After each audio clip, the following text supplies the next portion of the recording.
Every time I do a video about fast fashion, someone leaves a comment like this. Yeah, but the expensive designer stuff is made the same way. It's just a ripoff.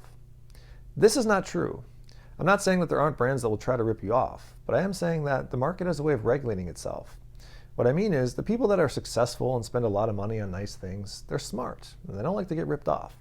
They'll know if a sweater pills or a shirt shrinks or a fabric gets discolored or falls apart in the wash. And they don't like this, and they won't have a repeat purchase. And in order for brands to stick around a long time, they need to have repeat business and to satisfy customers with good products. There is indeed a world of difference between a cheap product and an expensive one. There's 1,000 steps that go into producing these products, and there are differences at every stage of the way. For this example, we'll focus just on the fabric. So let's take, for example, a 100% cotton garment from H&M versus a 100% cotton from Loro Piana. Now, what are the differences? Now, for this comparison, we're talking just about the fabric. I'll try to do a separate video on craftsmanship and design and fit. A cheap cotton fabric starts with a cheap cotton plant. We're talking about farming that's occurring on dry, arid land.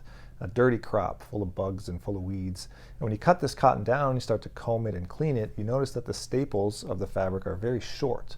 So you essentially have to mash these up to try to make a fabric out of it.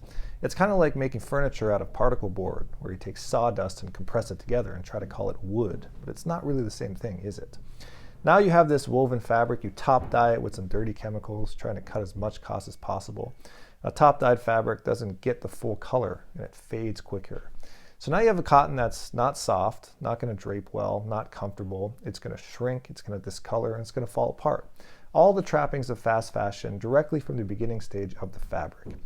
On the other side of the spectrum, a high quality cotton fabric, the type that's used by a brand like Loro Piana, let's say, is a completely different thing.